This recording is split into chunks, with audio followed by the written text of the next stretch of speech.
Kratom Sobriety Podcast. This is episode 168. My name is Jacob. Today I have the pleasure of doing this intro with Charlie. Good afternoon, Charlie. How are you doing? Good, Jacob. I think you just came back from a 2-week trip out of the country, which is one of the benefits of being kratom free. I did, yes. Definitely, because you don't have to worry about, in this case, I don't know if Kratom was even legal in Ireland. I know it's not legal in the UK, which is Northern Ireland, where I spent a little bit of time. But I didn't see one sign for it, so that was cool. And yeah, I don't have to worry about any of that stuff. So it's very liberating.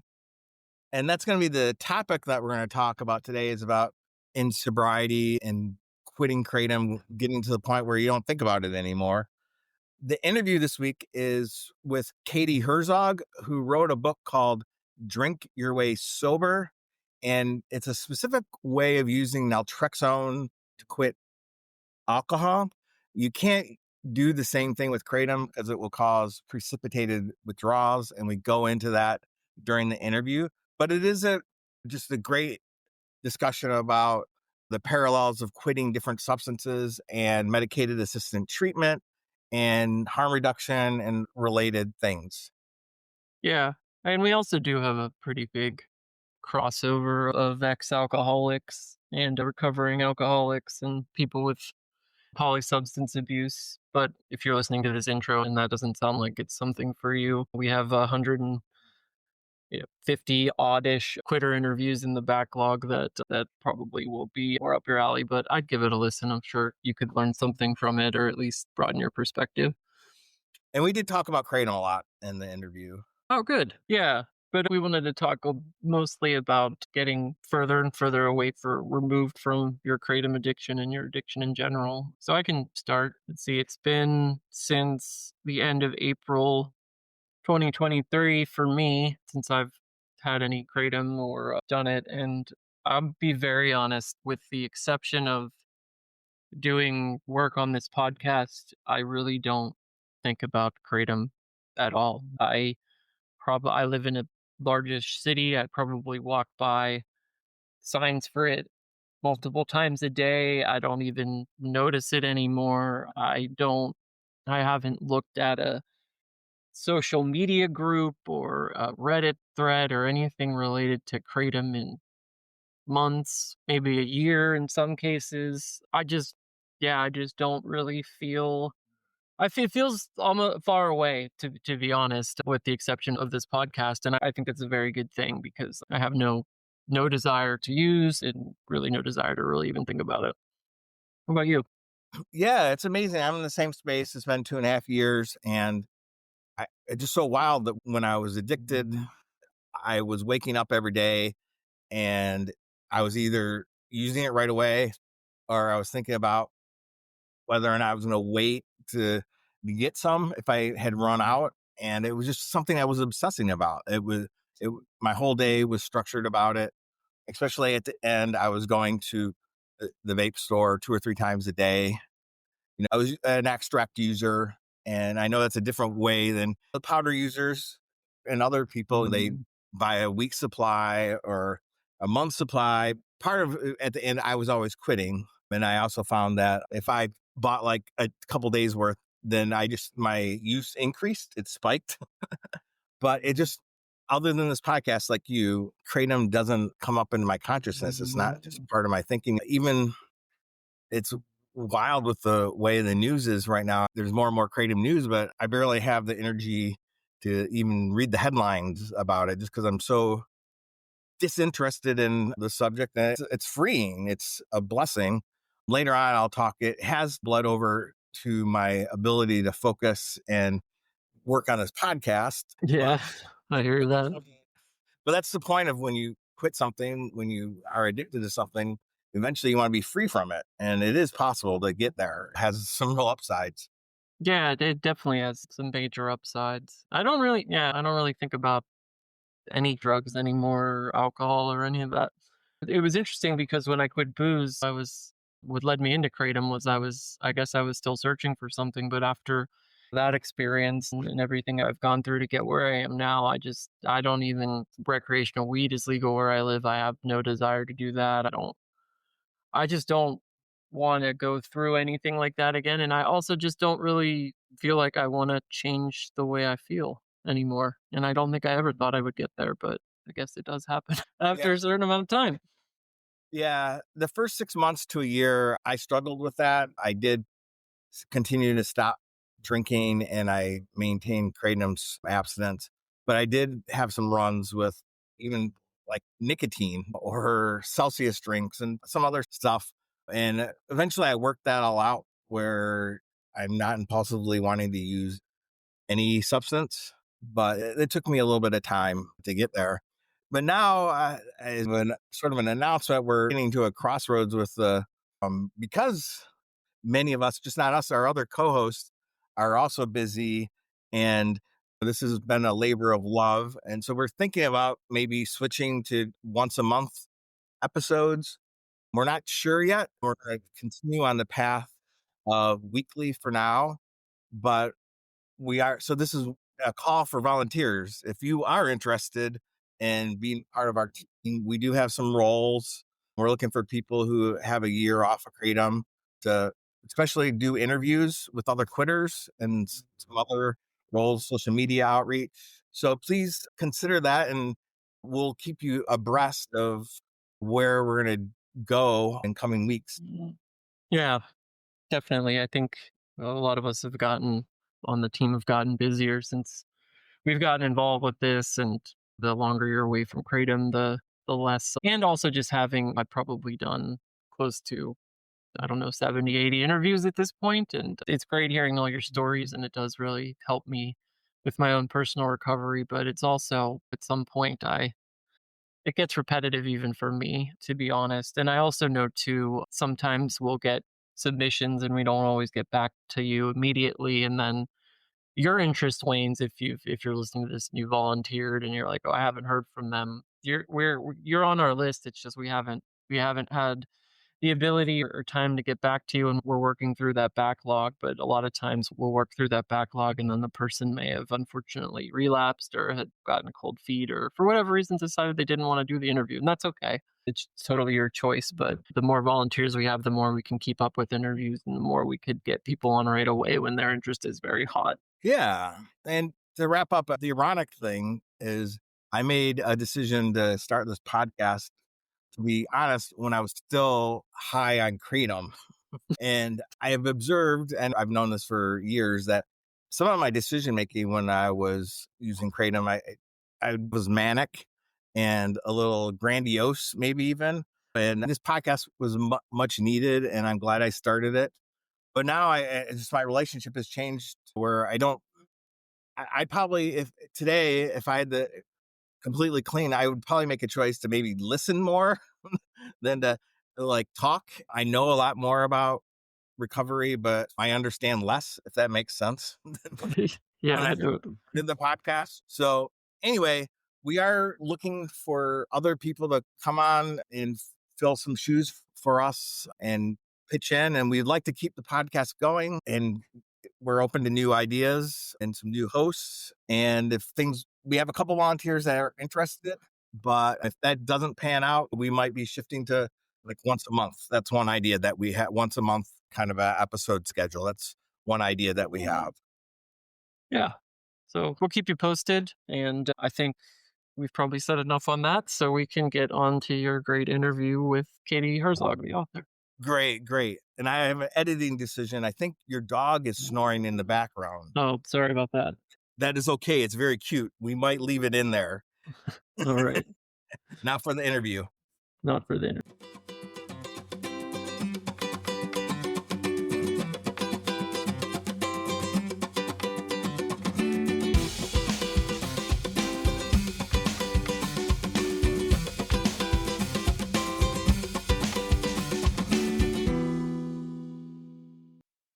Welcome to the Kratom Sobriety Podcast. This is Charlie.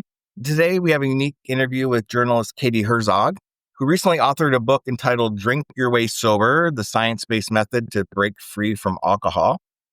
Katie used what is known as the Sinclair Method to quit booze.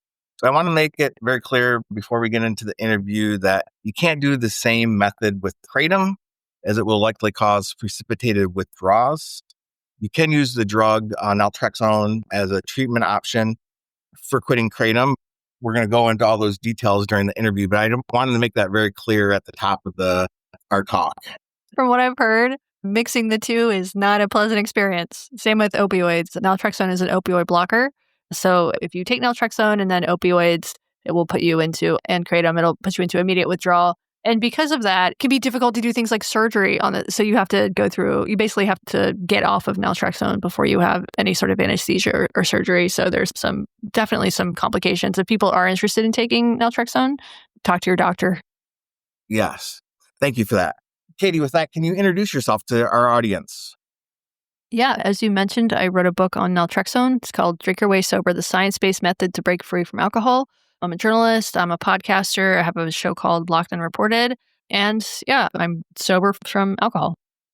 Great. I'm glad you found that method. And I listened to your book last week on Audible on the day it was released. And I think it would be good for some of our audience members, those who are still struggling with alcohol. Definitely check out the book. But I think it also works as a general addiction guidebook. It's part memoir. You dig into the science.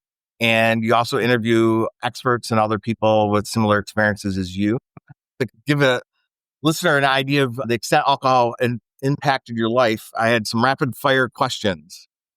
Based on your relationship with alcohol or because of alcohol, here are the questions. How many visits to the hospital or doctor were related to alcohol over your years of drinking?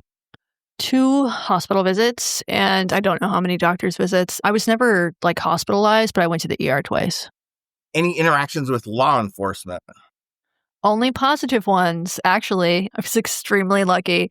I was biking home from a bar and ate shit, wrecked my bike, and a cop picked me up and put my bike in the trunk of his car and drove me home. I had just moved though, so I didn't know where I was. So he was circling the blocks of me trying to find my house.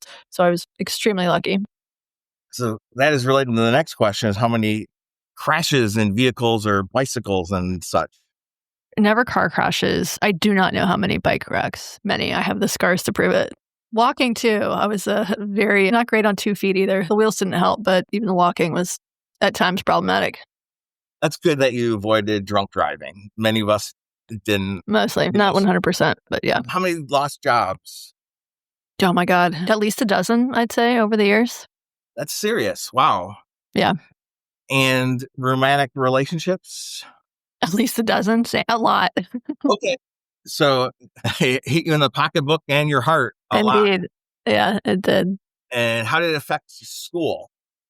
I dropped out of college once. I did go back and finish my degree, and then I dropped out of grad school. Still paying for that one. That was an expensive mistake. Yes, my undergrad took 6 years. And the price of college just in those 6 years really increased just on that alone. But in your book, I could relate I think it was a holiday where you skipped going home. Oh yeah, Christmas. Many years. Yeah, I can remember the time when I was 22 on Thanksgiving. Just skip Thanksgiving just so I could be by myself and drink. Yeah, totally. But how many porches burned down? Just the one. Proudly just one. You talk about in your book. So definitely check that out if you want a good laugh. One thing I was struck by was how much you apparently kept your drinking secret. Yeah. Both professionally, publicly, in your home life. And a lot of people that have trouble with kratom do the same thing, that we hide our use. How did you do that? So it wasn't that hard because I was a beer drinker. So it's not like trying to hide wine bottles. Beer can be crushed. So at least if you're drinking out of cans. So I would take it, I would stamp on them or stomp on them so they were as small as possible. And I would put them in black 7-Eleven bags, not trash bags, but they had to be black. That was key. And then put them in the bottom of the main garbage can outside my house. And yes, this means it is true. I was not recycling. That's the takeaway. That's the crime there. I'm curious is it kratom? Is that how you pronounce it? Midwest, it's kratom. What is it like? It is like an opiate. Depends on what format you have. You smoke it, or how do you take it? There's no smoking. So Okay. It's either powder, which you do a tablespoon and then you chase it with pineapple juice, or there's gels, there's shots, there's these tonics. I don't know if they're in Northwest United States, there's much of a kratom kava culture. So there are bars and people go to them and they drink it like a tea. Got it. And kava is related to, but it's not the same thing. Kava is from the Pacific Rim and it has a couple more centuries of use and it doesn't interact with your opioid receptor. It has a different mechanism, but they've been merged. They're sold at the same vape shops and at bars, they're kava kratom bars. Oh. But there are certain products that are mixed. But in general, kava can be habit forming, but it doesn't have the same, because it's not opioid-like, it doesn't have the same addiction profile and Gotcha. as a general safety, a little bit more safer, but the people conflate them all the time. That leads me to, have you ever tried kratom or anybody in your personal life? I don't know if anybody that I'm sure people I know have done it before, but I know very little about it, including how to pronounce it. I see the signs in various businesses and I'm curious about it, not curious enough to try it. I have no interest in that. But yeah, it seems really fascinating to me that there's this drug that clearly causes people problems and you can get it at a gas station, right? Yes. I guess that's also true of alcohol, but... Yes. That's the interesting thing about alcohol is a whole hundreds of years of history from the beginning of the founding of our country. So it's like a newer phenomenon. Is there an age limit? In some states there are, but in many states there aren't. Wow. And how is this legal? It's grandfathered in Orrin Hatch, the DeShay law, which is the supplement law. Supplements in general are they're unregulated. Yeah. And it's so there's all sorts of crazy things already go. So it's grandfathered in as a supplement, as a natural product. Got it. And heroin is also a natural product. We don't sell the gas. So that there's a lot of logical fallacies around promoting it. And then one of the biggest things is whataboutism. If we're going to allow alcohol, should allow kratom. So is it the sort of thing that, is it immediately addictive or does it come on slow? Problematic use? Everybody's different, but it's like alcohol. Some people can take it or leave it. So I shouldn't leave you the impression that everybody gets addicted to it. And definitely, if you have an addictive profile, like probably you and I, we have to be way more cautious because there's a lot of transfer addiction. But like any opioid, within a couple of weeks, if you take it daily, you will develop a dependency and you will have withdrawals. Now, the withdrawals experience is very ranges. Some people, it feels like coffee and they get a headache and it's done with. And there's other people that feel like they just had a train spotting the experience and had brutal withdrawals. And obviously, the more you take, so you probably gotten that advice when you're, don't drink so much and it'll be okay. It's same. Very simple. Yeah. And also, the powder is more like a light beer, whereas in those like extracts, now there's these isolate products that are more like Everclear, just they're higher proof. And so if you take the higher potent things, that's way more problematic. Got it. What are all the efforts that you did over the years to try to quit drinking? I started by going to a psychiatrist to get an official diagnosis, and he told me to go to AA, which I did. And that just really didn't work for me just from the very beginning. I was resentful of it. I didn't want to be there. I felt shame to be there. The things that make AA really appealing for most people, the sort of community aspect, being around people who understand your problems. I hated all of that. I was not a good candidate for AA. But I did it off and on for years. I did more secular-based recovery programs like Smart Recovery, Moderation Management. Same thing. I had uncommitted, I would say, membership in those groups. I did individual therapy. I did outpatient group therapy, all of the typical modes of recovery aside from rehab. I never went to inpatient rehab. And I never did intensive outpatient either. But pretty much like your box standard therapy, 12-step stuff, I did that. And then some weirder ones like the Master Cleanse, yoga, stuff like that. This might be good for some people. Didn't work for me. Did you ever try the geographic cure to like move somewhere out? That actually worked pretty well for temporarily. I did that a lot. I've lived in a lot of different cities. And yes, I would be in one place for a few years, enough to run through relationships and jobs, and then I would move on to the next place. Yeah, there's a similar with kratom, but because you can move, because there are 7 states where it's illegal. That's convenient. I often wish that I could find a place where alcohol was illegal, but I'm not going to move to Saudi Arabia. Yeah. Other issues. Wherever you go, there you are. But a lot of our listeners have and myself, I struggled with all those methods before I finally was able to find some recovery. And that's why Kratom is attractive, because if you've tried everything else, you're not willing to, and especially if there's something that makes you feel a little bit better too at the same time, it's very attractive. Yeah. Is there a movement or any sort of efforts to, like, from within the recovery community to make it illegal on a federal level or on more state levels? Within the quitting community and recovery, there isn't a big push. Part of it because of some allegiance to our fellow peers. Yeah. And many of us relapse over and over again for positions. Right. The movement is mostly from family members who have had kratom related death in their. Are there lethal kratom overdoses? Yeah, the science isn't clear. There isn't. Okay. They don't know what the LD50. Is Anyway, that the lethal dose? yeah, they don't Okay. know what the science. They don't know what the specific dose is, and the calculations they can do would be a bunch. And Right. but there's enough data that there's some red flags, and of course, it's way more dangerous if you mix it with anything, including Right. alcohol. Which I assume people generally do. And prescription drugs and illegal drugs. So typically, like over 90% of the deaths have one of those with them.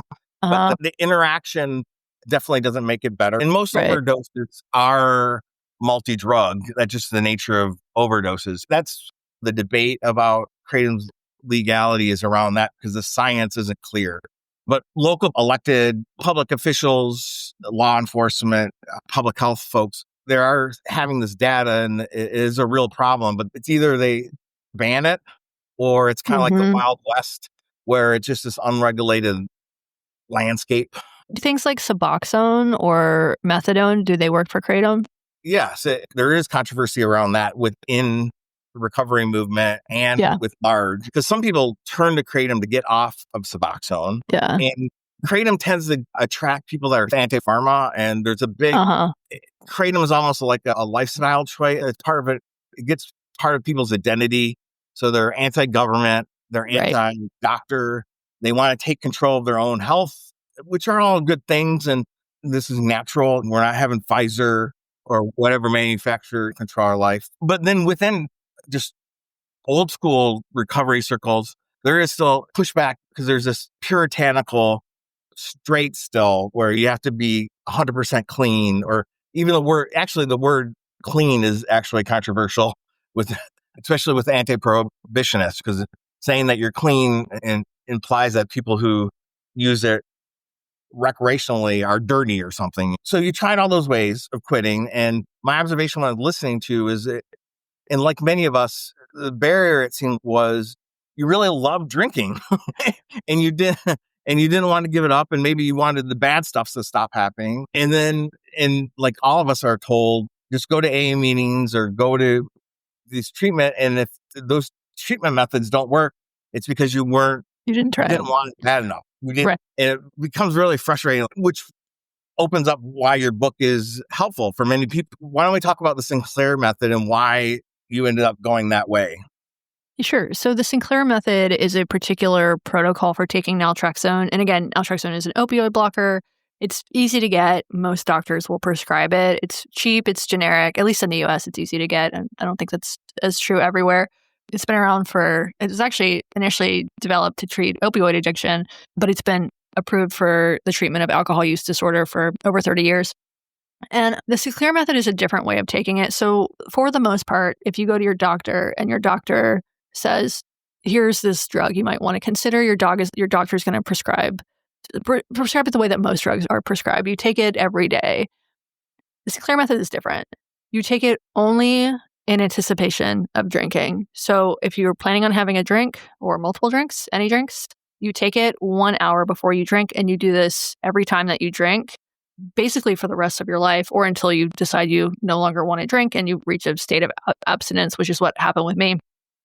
And so it targets the pleasure that many people get from alcohol, and people respond to alcohol differently. So this isn't going to work for everybody. But for me, when I drink alcohol, I get this sort of euphoric high. I get an endorphin dump. And naltrexone targets that. It prevents that from happening. So if I take a naltrexone and then I drink, It's a very sort of muted feeling. I don't get energized. I get sleepy. I feel headachy, a little bit nauseous. Like it just doesn't feel good. And if you do that repeatedly every time that you drink, the idea is that eventually you will unlearn, your brain will dissociate, you will unlearn the sort of pleasurable response that you typically get from alcohol. This is a process called extinction. And it worked for me. So I took the drug actively for about 7 months. And then I decided I was going to take a month off, which for 20 years I had barely done. If I had done it, it was extremely difficult. And I would always celebrate the end of dry January with a bender. And it was easy. It was really easy. I no longer had the desire to drink. And that's what I was looking for, because for me, for the 20 years that I struggled with alcohol addiction, the barrier was always that I could not stop thinking about alcohol. I had this deep mental obsession with it. Even though I knew it was bad for me, even though I knew that I needed to quit, I was obsessed with it. I had this compulsion to continue to do it. And AA didn't solve that problem. No other behavioral intervention solved that problem, but naltrexone did. So I literally do not think about alcohol. It's as though I never started drinking in the first place. I feel like I have freedom from this thing that plagued me for 20 years. And that's what I was looking for. I wanted to not want alcohol anymore. I wanted the urge, the compulsion to be gone. And that's exactly what happened. And I should say this doesn't work for everyone. It depends a lot on biological factors. There are also things you should do to maximize your chance of success on naltrexone, which is a lot of what the book is about. So it's deceptively simple, right? You take the pill, you wait an hour and drink, but there's all this other sort of other stuff that people can do to maximize their chance of success. Can you talk more about that concept of extinction and I guess in this case, pharmaceutical extinction? Yeah, so that's a term that comes from psychology. And it basically means the process of unlearning a behavior. Most people have heard of Pavlov's dogs, right? The dogs where you ring a bell and the dog starts to drool because in anticipation of food. Pavlov found that if you rung the bell and stopped giving the dog food, eventually the dog would stop drooling. That's the process of extinction. It's unlearning a behavior. And the Sinclair method doesn't work on the Pavlovian response. Pavlovian responses are involuntary, so this isn't that sort of, it's not quite a perfect metaphor, but it's basically the same thing, the process of unlearning a behavior. And in this case, it's called pharmacological extinction because you use a medication to do it. Thanks. Then there's another phenomenon called an extinction burst that's observed in rats and often seen in humans. What is that? So an extinction burst is that, and not everybody gets this, but this describes sort of a period after, let's say that you've been doing the Sinclair method religiously for 7 months, 8 months, 9 months, a year, maybe a couple of years. And then your drinks your consumption is trending down. I should say there tends to be lots of spikes and valleys over the course of time as people do this. It's not just like you start on day 1, you drink 6 drinks, day 2, you drink 5, day 3, you drink 4. It doesn't tend to work like that. But over time, if it works for people, it's important. And for this reason, it's important to track your drinks so you can see the trend lines over time as it trends down. Towards the end, after a period of an extinction burst is over time after steady declines in consumption. A lot of people see a spike in their intake. Sometimes they'll drink as much as they were before they started the Sinclair method. And this can be really upsetting, scary, because I thought I was doing so well. What is this? What is this? Why now? And typically, and this doesn't happen to everyone, it didn't happen for me. Typically, that means that, or oftentimes this means that reaching that state of extinction is just around the corner. It's your brain's last-ditch effort to recapture the old glory. Your brain is seeking out the pleasure that it used to get from alcohol. And so when that happens, the general advice for people is just to stick with it. And if you're lucky, in the next weeks after that, you should hopefully reach extinction, which is essentially a state of ambivalence. I had a similar experience with quitting Kratom. I had a New Year's Eve resolution to quit Kratom, and I had been trying for about 3 or 4 months. I went a week without Kratom. And then after that, I restarted and my use spiked up. And it was like a binge. Yeah. One last hurrah. But I was really actively trying to quit. And it kind of shook me because it was like out of control and it spiraled. So I think reading your book, I related to that. Yeah. In quitting anything, there are spikes and lows. It's not a linear Yes. process for most people. And that's, I think, the thing that's so compelling to me, at least, about the Sinclair method is that it doesn't presuppose that the end result is total abstinence. And that's actually what happened with me. I ended up taking this month off from drinking, and then I just never started again. And that was 3 years ago, and I haven't had a drink since. And I just have a total, like, I've reached a state of indifference. I just really don't think about alcohol at all, which is exactly what I wanted.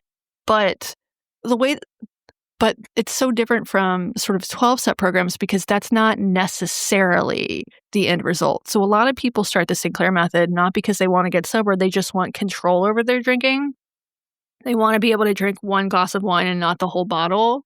And so the sort of psychological barrier, I think, is just a lot lower because it doesn't seem like I can never have this thing that I love, but I also hate it. It's kind of ruining my life, but I love it so much. I can't imagine life without it. It takes that mental barrier away because you can still drink. You can even still get drunk. You just do it with these sort of chemical guardrails.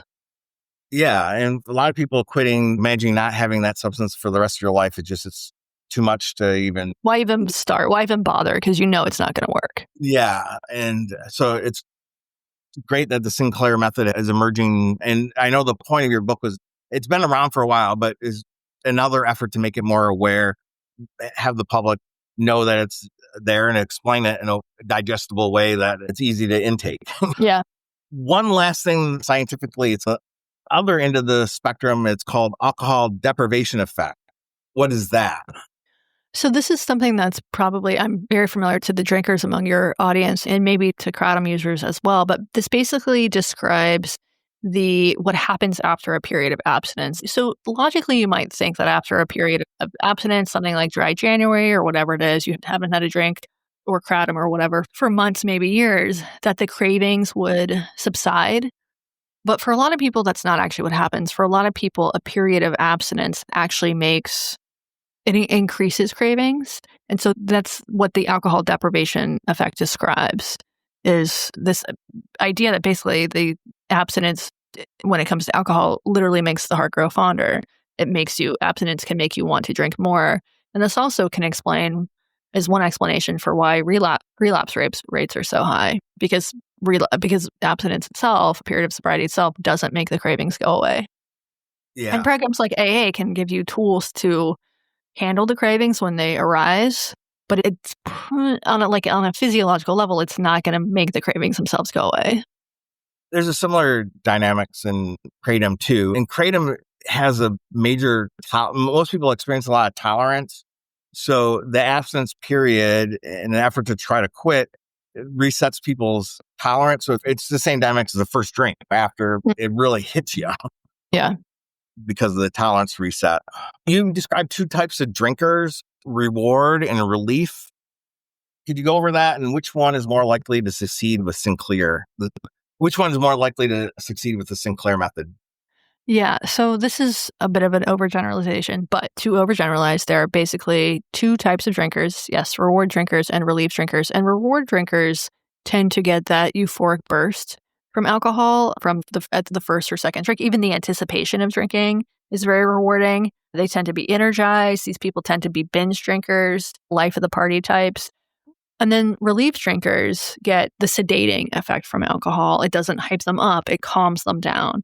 And naltrexone tends to work really well for the first type of drinker and not at all for the second type of drinker. It's as though they haven't taken it all. It has absolutely no effect. And in fact, it almost turns the first type of drinker into the second type of drinker. So instead of getting that euphoric high, that energetic buzz, you're getting the sedating effect.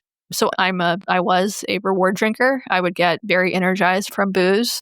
And then when I would drink on naltrexone, it was like much duller, just low energy. I felt this like physical and psychological sort of dullness. And that, of course, made it not pleasurable and made it something that I didn't want to do repeatedly because I didn't like it. Yeah.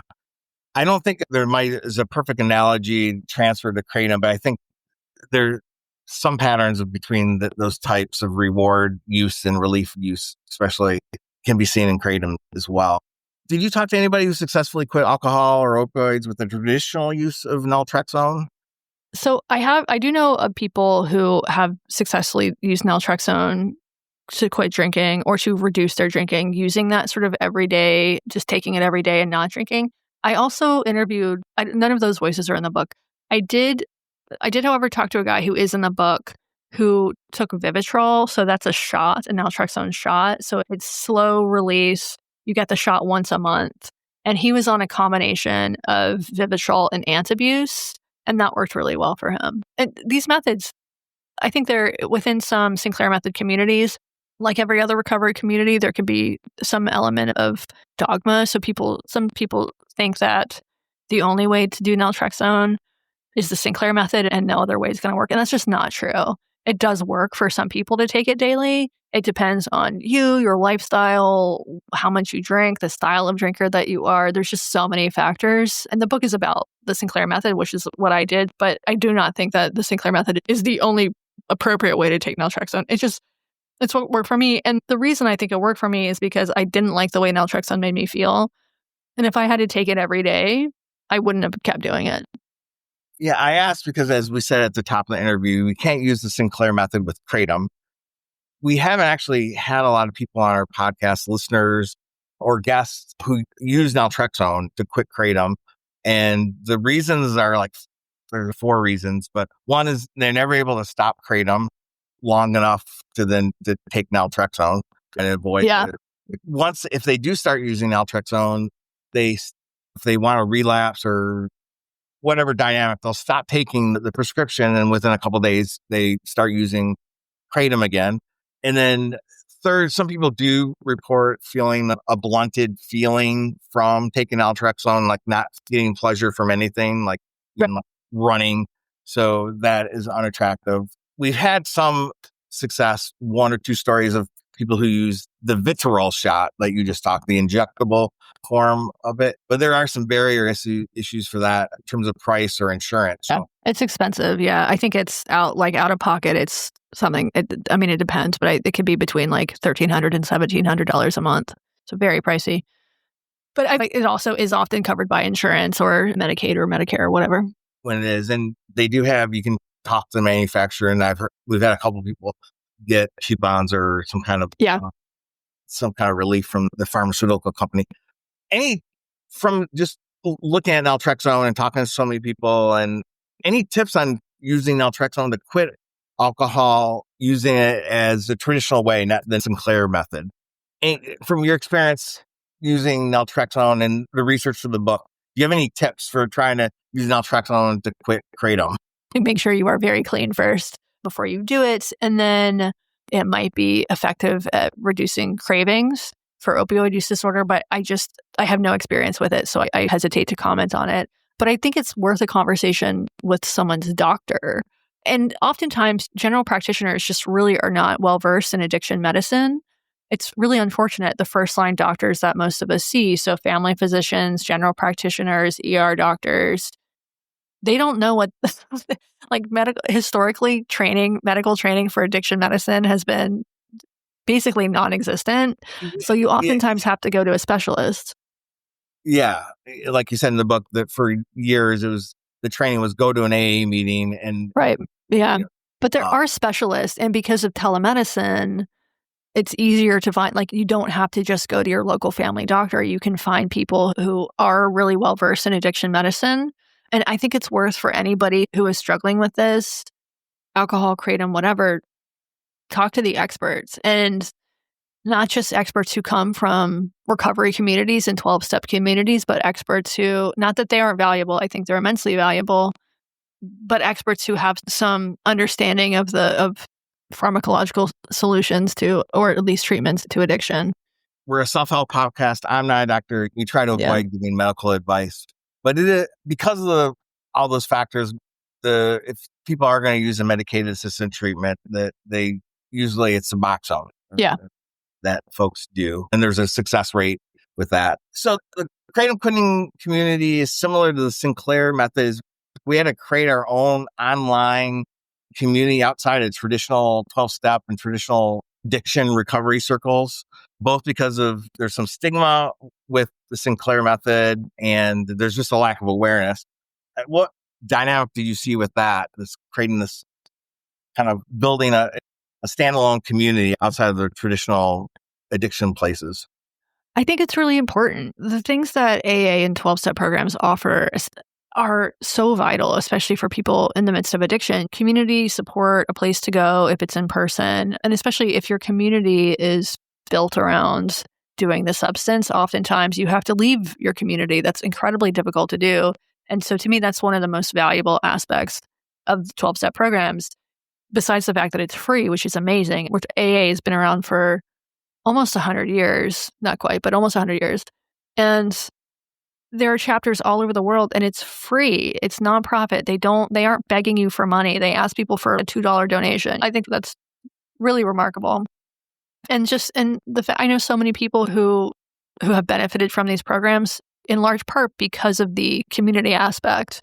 That tends to be the most important thing. And I think that's something that alternative programs can recreate, maybe not at that scale. Maybe it needs to be over Zoom rather than in-person meetings because every town isn't going to have the population for a TSM meetup or a Kratom meetup or whatever. But just there's something about being in community with people who understand your particular struggles that I find very helpful. I didn't really need that myself. It wasn't that important to me. I did this totally on my own. But I think for most people, I think I'm an outlier in this. I think for most people, the community aspect is really the key ingredient of 12 steps. Yeah, I appreciated, even though the 12 steps wasn't for you, you treated it very fairly in the book and didn't like badmouth it. And there are things to complain about AA, from the 13th step to the God thing to all sorts of things, but it does work for a lot of people and it's helpful. But we struggle here. How much should we build up our own Kratom specific community or just try to send people to NA over time? Yeah. I think that can be really positive. The problem for me, from my own experience with the support groups, is that if you fail, and failure is almost inevitable for most of us who are trying to get clean off of some substance, there's this idea that your failure, that if you relapse, it is a personal failure. It's because you didn't work hard enough and you have to start over at day one. And I find that really demoralizing because actually having 100 days or 30 days or 10 days, if you're an addict, clean, actually that's good. And relapses, drugs are difficult to get off of. Alcohol is difficult to get off of. We know this. And I think that should be celebrated, and relapse shouldn't be treated as this sort of as a personal failure. I think it just should be treated as just part of the process if that's what happens. I don't think people should be.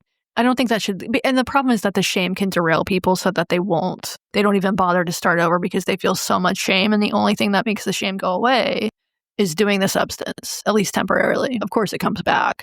Did it help hearing that the younger generations weren't drinking and the societal message about drinking? For many years, we see these headlines that red wine was good for your heart. And right. In the last 15 years, that was debunked and known to be booze industry propaganda. Did that help you quit drinking over time in any way?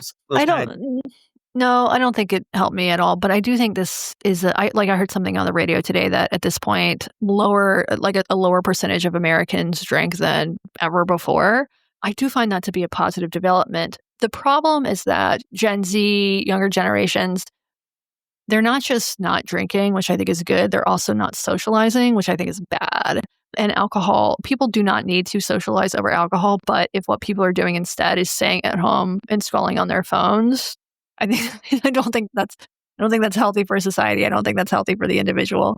I do think it helps in terms of like more people just talking about their own struggles with drug use and drinking. That is helpful, that it's less stigmatized than it was when I started trying to get sober 20 years ago.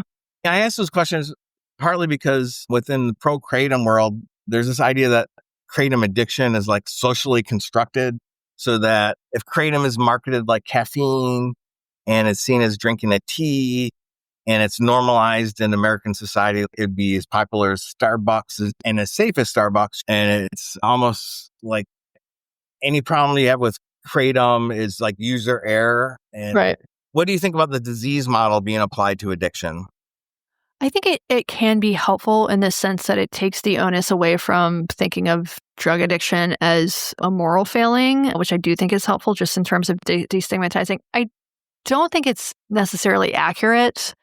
And I think there is this there's a lot of misconceptions about what AA actually says about the disease model.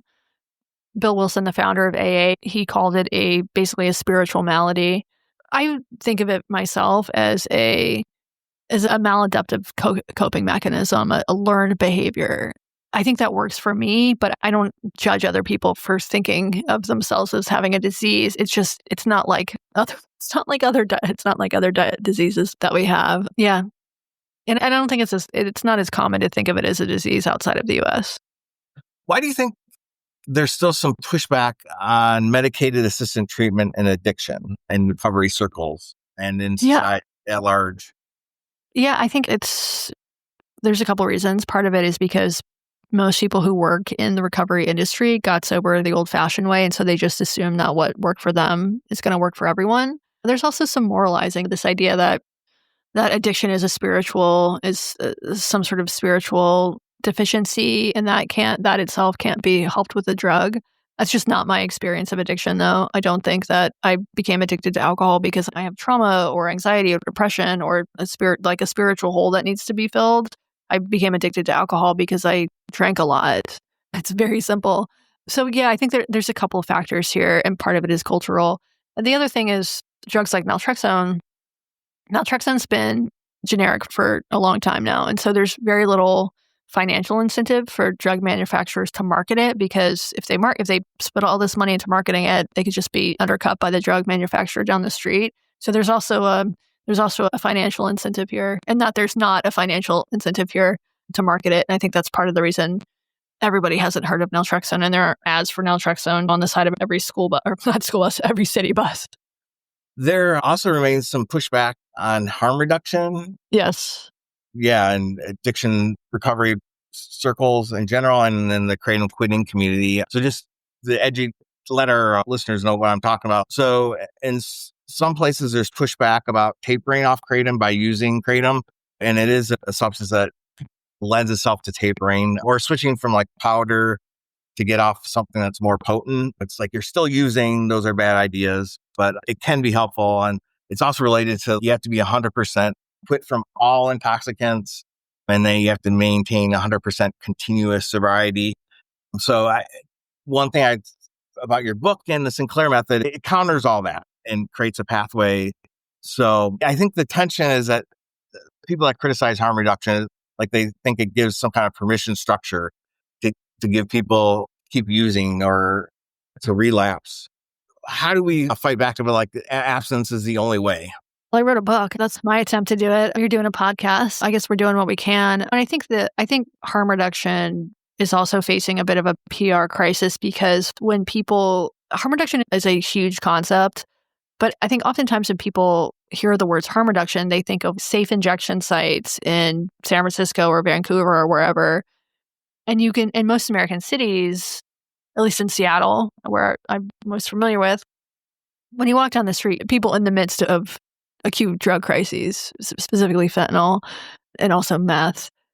And there's been this effort to decriminalize public drug use and move people into other modes of recovery, but on a volunteer basis. And that hasn't entirely worked. Like in Oregon, they basically decriminalized drugs and then reversed it within a couple of years because it just didn't work. So people hear of these failures and they think harm reduction as a whole, it can't possibly work. This is what harm reduction is, but that's not true. Harm reduction is much broader than that. Naltrexone is a form of harm reduction. Vaping is a form of harm reduction.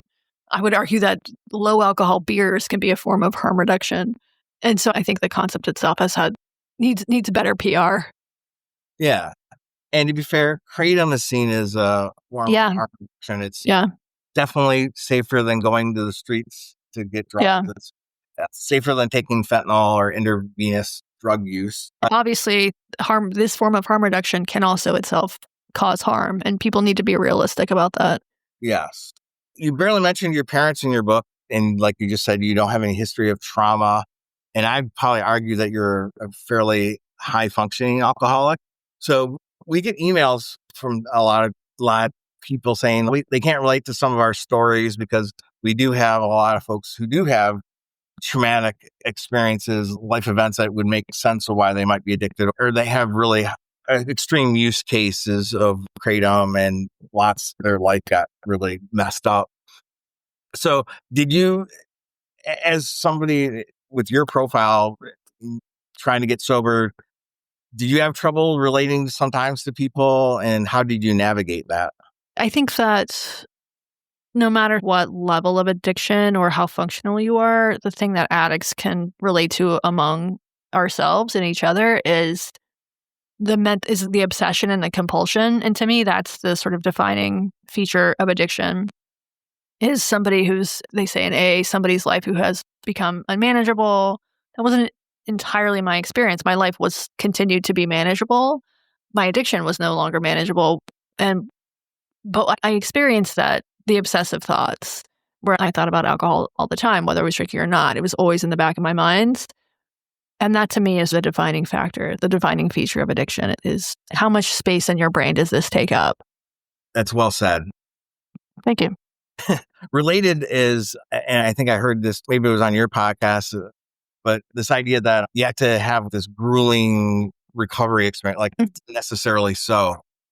Right. Recovery doesn't have to be painful. And in fact, I think it shouldn't be painful. Best case scenario, because we want as many people as possible to get sober. And if people think of sobriety or recovery as something that is wrenching, it's going to be a barrier to entry. Yeah. Do you think getting sober is an event or a journey? It's related to the question of, are you recovering or are you recovered from alcoholism?